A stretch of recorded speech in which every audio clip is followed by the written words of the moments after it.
Brilliance Audio.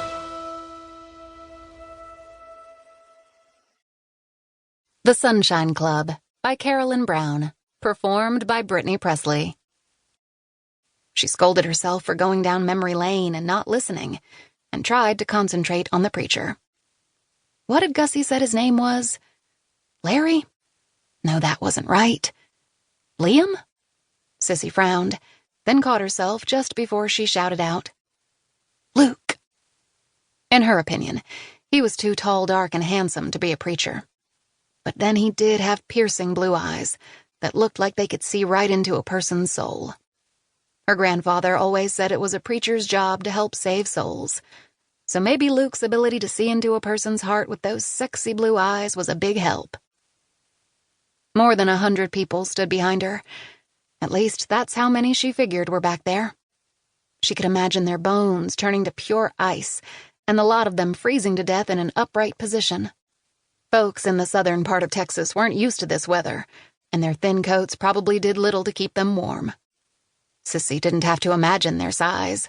Those were loud and clear. Why are so many people here? Were they all friends with Aunt Bee? She whispered to Gussie. She always told everyone that when she died, she was going to have a jazz funeral. No one believed her, and they've all come out today to see if me and Ina Mae would really do what she wanted, Gussie said out of the side of her mouth.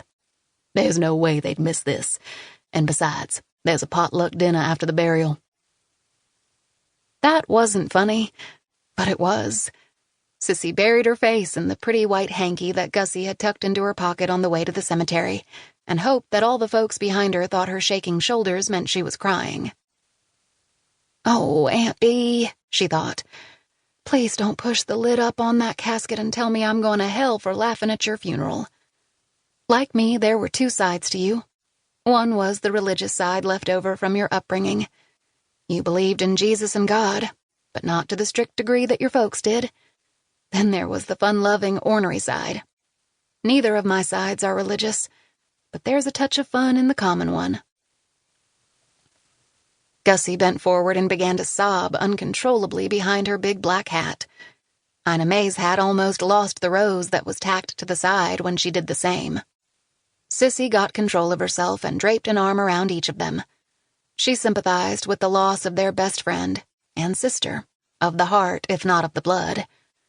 As a therapist, she knew all about how hard losing a lifetime friend could be on 70-year-old women and felt guilty about laughing. Tears of humor turned into those of sadness and flowed down Sissy's cheeks.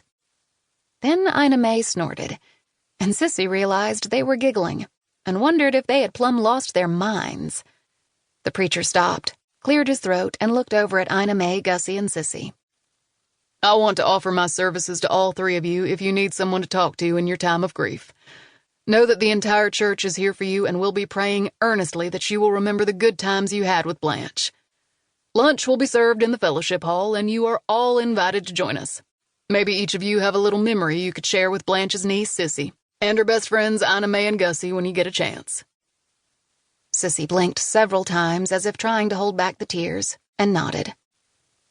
Thank you, she mouthed.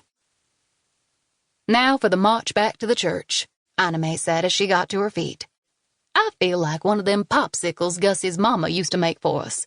I'm too old to be dancing in the freezing rain, but if that's what Blanche wants, then that's what I'll do. Sissy had lived in Bow Bridge, Louisiana, since she'd graduated from college, and folks often had this kind of service in that town. Still, she couldn't have imagined having a funeral like this for her parents when they were killed. Her grandfather had always seemed stiff and austere to Sissy.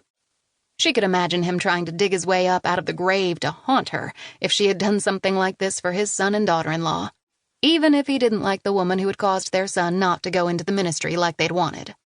Blaming his wife was a lot easier than putting the burden on their precious son's shoulders.